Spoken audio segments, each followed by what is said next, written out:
All right, folks, back here on the Bossman show with Coach Rodney Terry, the UTEP Minors coach, man. Good to see you again, man. How life been treating you, buddy? Hey, JR, you know what? Life's good, man. I tell my guys every day, man, it's a great day to be alive, man. And, what we're enduring right now as a world, man, you got to be thankful for every single day and count your blessings, man. You got that right, Coach. Let's ask you about go back to March, man. My birthday, March 11th, everything kind of went crazy, right? And everything was just like turning upside down. So how was it for your team and your staff and your seniors to deal with that, knowing that, hey, basketball ended just like that, and you have to go back home and go learn from home now and not in that environment anymore. How are you going to staff handle that for your young men, especially your seniors as well, who had to move on without having the proper send-off? Well, JR, we both share something in common, man. You got a birthday in March. I got a birthday in March, man, as well, And, no, you know what, our season, we got a chance. Well, I think we were one of the last games actually to play in postseason play in college basketball. Our tournament, the night that the NBA shut down, we played that last night as well. And, prior to that, I remember going over on the bus and hearing about, the test positives for, I believe it was the Jazz at that time. Yeah, Rudy Gobert. Yeah, they had tested positive, and there were going to be some ramifications, obviously, with the NBA with that. But we were on the way over to our contest that night. We played that night against Marshall, and the next day, literally, all the college basketball came to a standstill in terms of tournaments being canceled. Your season is abruptly over in terms of postseason play. There's no NCAA tournament, and I felt really bad for teams that had great years. I mean, you look at what Anthony Grant did over at Dayton. He had an outstanding year, one of the best seasons Dayton's ever had, and probably would have made unbelievable noise in the NCAA tournament as well. You just feel for those kind of seasons where guys had great seasons. San Diego State had an unbelievable season, and you think about those seniors, last year in postseason didn't get a chance to compete, or even freshmen that were one and dones, their college careers, they never got a chance to play in the NCAA tournament, and so you feel for those student athletes that didn't get that opportunity because they're never going to get that back in their lives. It's going to be something that they're going to always look back on and never have that experience, and I know for us, we had just finished. We lost in that first round of the conference tournament, and now our guys usually would have a chance to come back to campus and kind of finish out prior to maybe spring break or something like that. If you're not in postseason play, now they're dispersed and they're at home, and with no thought of possibly when to return, and as we well know, that went into the summer. And obviously, went into the first of the fall for us a little bit in terms of virtual learning and just really trying to navigate through a very trying situation with COVID-19. Coach, how was it for your young men going from virtual learning to been on campus? I know for me, Coach, I'm in person. I can't deal with just some computer to myself. I got to have that interaction live and in person, right? So how was it for your young men having to go home to their own environments again, learn from home, not having academic advisors, study halls you had on campus that were structured a certain way to help them? So how was that for your assistant coaches and your academic advisors to make sure your young men kept the GPAs up high in spring semester there? Well, it was a huge adjustment for us, obviously, because guys have used to in-class interaction and also in interaction with their tutors and study hall on campus at our academics center. We've got a great academic support program here, so they also adapted very well as well in terms of being able to, we've all adjusted to a new norm in terms of what we're doing right now in terms of Zoom. I had no idea what Zoom was when we first started. Same here. We had to quickly adapt to the technology piece, and our student athletes did that likewise. I thought our academic support program did that likewise, and really, I mean, they did a phenomenal job for us finishing up the spring, and we're very equipped and well prepared for the fall. We had one of our best semesters, really, in terms of the virtual piece. I thought our guys really adapted and adjusted to it, but I think a lot of the credit went to our academic support program in terms of still, being able to still have tutoring situations with our guys via, Zoom, still have our mentor meetings, still have our academic meetings and things of that nature there. So they really still stayed locked and tuned in, with our guys. And my academic liaison on our staff did a really great job coordinating everything as well. Bryce, he does a great job in working with our guys. And so, through that collaboration and hard work, we had a really good semester and we adapted to it and we carried it over into the fall right now. It's not ideal because there are a lot of guys and student athletes that learn better being in the classroom and having that interaction, and everything. And you do miss that experience. You come to college to explore and Most meet new definitely. people and make lifelong friends, and so guys are really missing out on that aspect right now. But again, I think our academic support program did a great job, and our academic liaison with our staff here did a great job with our guys adapting and adjusting to what we have to do. And it's a challenge. It's not easy. You know what I mean? Because anytime you have that kind of disconnect where you don't have that interaction face to face, and you could have lines of communication breakdowns. But we've been managing it day to day, with our I guys. hear that.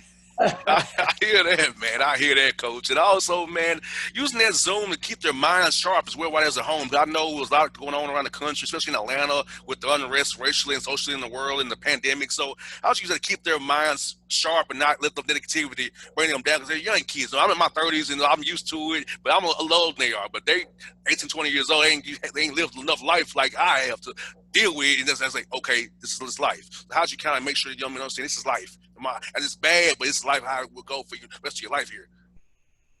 Sure. No, it gave us a time. We got a chance, obviously, as we adapted to the technology, to spend time with our guys away from us via Zoom. We tried to make a committed effort in terms staff wise to be able to communicate with our guys at least twice a week, and prior to them not being on campus. And the thing we really tried to do, we tried to have one of those meetings, and no, you really can't, the attention span can't be longer than an hour. So you need to get in and get out, but your message needs to be really good in terms of what you're trying to convey to the guys. But we would try to have a day where we would talk about some of the things that were going on in our world right now, whether it was COVID-19 and the protocol that we needed to try to adapt and adjust to, whether it was social unjust. We had some very uncomfortable conversations as a team that needed to be had, and I thought they were really good for our teams in terms of just getting a chance to further understand each other. We have international players, we have African American players, we have white players,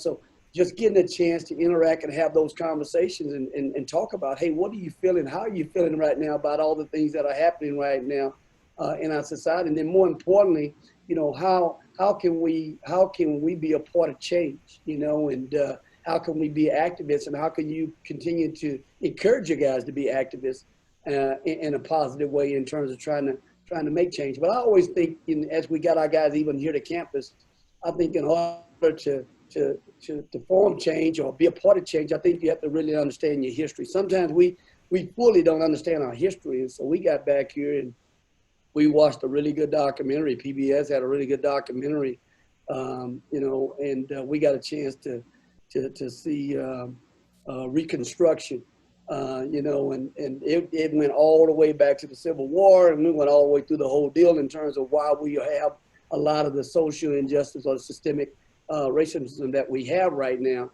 Where did all that come from? How did that all, arrive? And really, again, how is it relevant to today?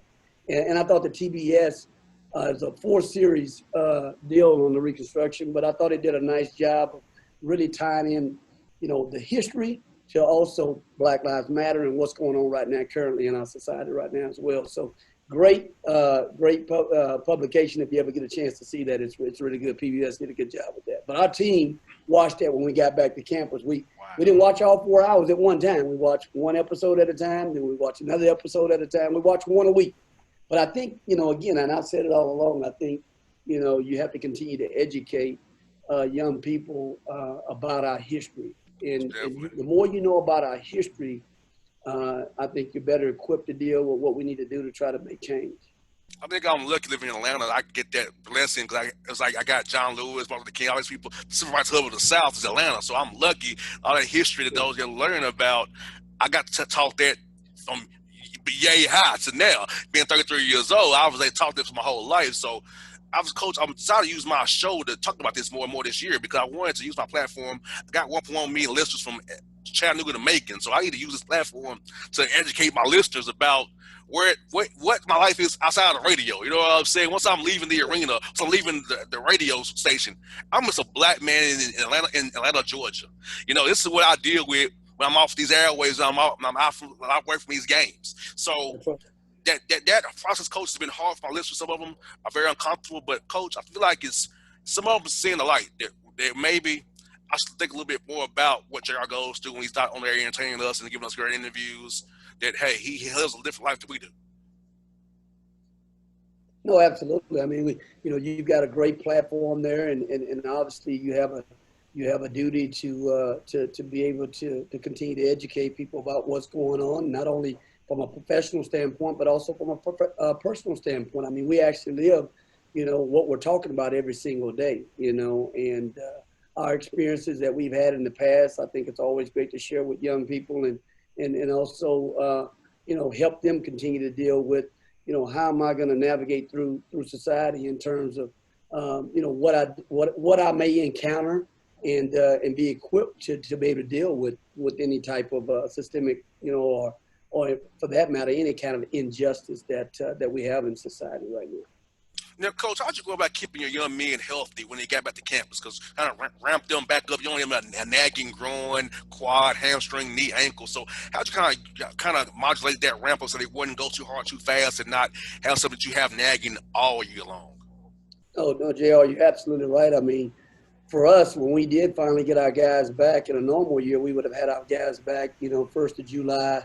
They would have been back in training and, strength and conditioning, doing some basketball activity as well. But you got to look at it, the format for a lot of us this year in college basketball, our guys for 5 months didn't get a chance to do anything. They didn't have access to gyms in a lot of places. They had access to places to get out and continue the basketball activity, and I strongly encourage my guys to really, buckle down from an academic standpoint to really do it academically, and we have plenty of time to get ourselves back in shape and back acclimated to basketball, which we did. When we got our guys back here, I thought it was very important that we just didn't throw them right in the fire and start trying to do a lot of, up and down and this and that. I was very, very conscious about, hey, let's get these guys in there. Let's get them back into just getting used to, first of all, basketball movement.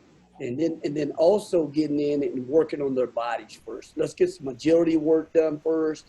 Okay, get them, used to moving again. They haven't moved in 5 months. The worst thing you can do is go out and put a youngster out there in a position where now he has an opportunity to possibly injure himself, tear an ACL, you do something when he's not ready for that movement, you know what I mean, and stuff. His mind may say he is, but his body's not physically ready for that because he hasn't been doing that. So we really tried to ease into it in terms of, our strength and conditioning, our agility, just basic basketball movement before we didn't do contact for probably a month, and stuff because I didn't want any of the contact. I wanted guys to just get used to moving and just basketball activities again.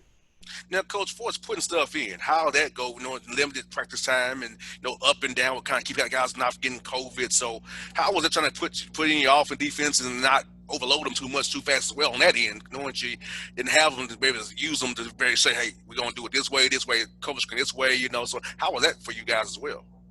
Well, we had a few new guys that we needed to get acclimated to how we're doing things from a basketball standpoint, academic standpoint, and just getting them acclimated in general to our program and things of that nature there. But I thought again we really tried to start with skill development first, okay, and then we started trying to implement things 5-on-5, whether it was something offensively, whether it was something defensively. We tried to do that. But, we really, JR, we end up having more time than you really thought, as the season got pushed back. Mm-hmm. We had a lot of time to get our guys acclimated to things that we wanted to do from a system standpoint and things of that nature there. And, I think we had about 17 weeks prior to our first ball game, and everything, and in a normal year, you don't have that length of time where you're just practice. I think after a while, our guys were ready to just see anybody in a different jersey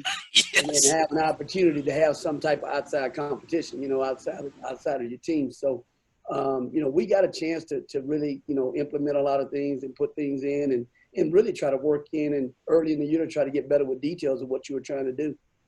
How's the games been for you so far? I'm just trying to get guys acclimated to your system, playing a real game for you. So how's that been as you guys play these games here, not knowing you're going to play some nights, could be canceled, postponed. So keeping the guys sharp and flexible as well. How's that been as you're getting ready to play these games here, as you try to get something in before you get in the conference, say, hey, play here real soon?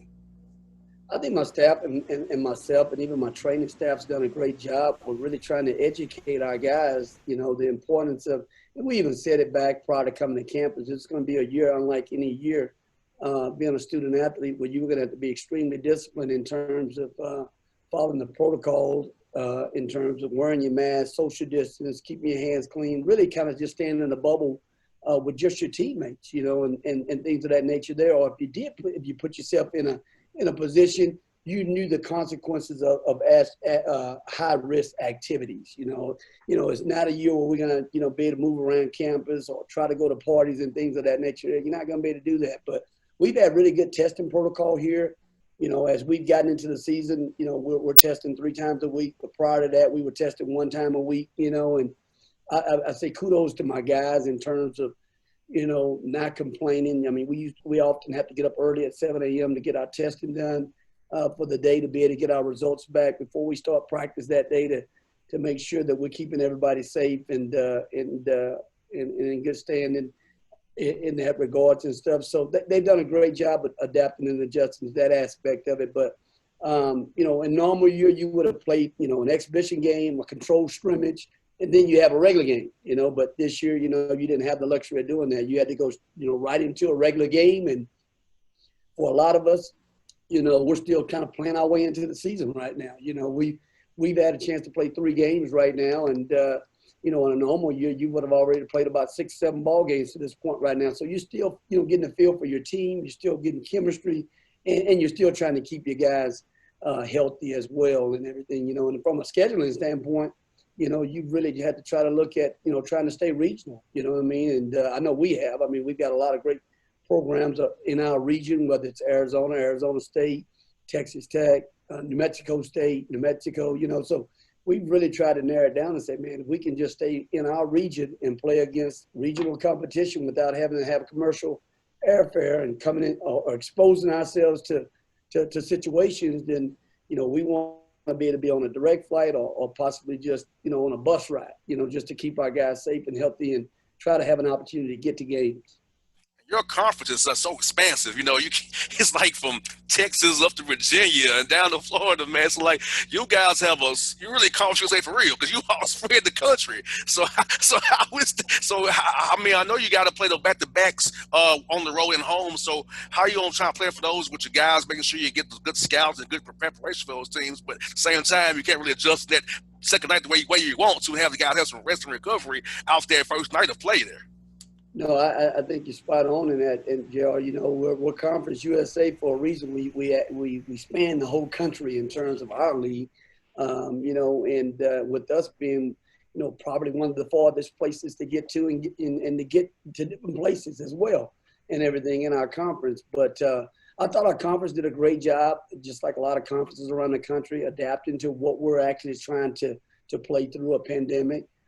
In terms of trying to keep our student athletes safe and what's going to be the best opportunity for them to be able to do that. And they arrived at saying, hey, you know what, if we're able to keep a team in a location for 2 straight games, we're more inclined probably to get those games in, because, you're going to have testing protocol prior to leaving campus. And once you leave, that group, has left and they've hopefully tested negative, and you got everybody in that party. So if you keep everybody in that bubble for that weekend playing games, then you're more than likely going to be able to get those games in, as opposed to coming back to campus, and playing a different team, coming from somewhere else and everything. So it's really a smart decision to try to do that, to try to have a conference season and everything. So, again, I think with the mindset, we're working with young people that are, sometimes 17, 18, 19, all the way up to 22, 23 years old. You feel like, and I always, kid our guys all the time about, man, you guys should be able to run every day, you know what I mean, and everything. So, You have to condition yourself, and I think it's a mindset in terms of saying, "Hey, you know what? We're playing back to back, but we've got to want to be the best back to back playing team in the country in terms of what we do, and never look at it as a crutch or an excuse." That's what I got for you, Coach, is what's been your quarantine hobby? Mine has been playing the guitar. So what's been your hobby doing the quarantine, man? I'm trying to be like Bob Dylan, man. I'm trying to be like Bob Marley, man. I'm trying to do something good. Tell me what's your hobby been, Coach? Man, I tell you what, I haven't really had a per se a hobby, but you know what, I did embark on buying a second home, and that's taken, and I've kind of taken on the challenge in that second home to do a lot of construction, and I haven't really embarked on that in terms of when you try to go in somewhere and you have a lot of demolition and things of that nature there, and you're working with some independent contractors and things of that nature there. So that's been a handful right there and stuff, and a very educational experience along the way and stuff. But that's kind of what I've done. I haven't been hands on myself in terms of the handiwork part of it, but I've kind of helped manage that, and I've had other people help me try to manage that as well. So that's taken a lot of time, to be honest with you. Coach, hey, I need to do some work around his house here, but man, I just don't want to do it, man. I'm gonna get on my guitar, go shoot hoops in my backyard, and walk around the neighborhood. I haven't quite developed the handyman skill yet. I always pay somebody to do it for me. But JR, a lot of people did pick up. You would be amazed. When you talk about essential travel and just really trying to just go to the grocery store and cut down on where you needed to go. The places that were really packed. You go to a Lowe's, you go to a Home Depot. Those places are jam packed because you got everybody working on home projects. You know what I mean? Yes. Let's get some things done right now while we can. We're at home, so that was very surprising as we embarked on this COVID situation. Man, you go to Lowe's and you think you're not going to be packed. Lowe's is packed as Walmart. You know what I mean? You got that right.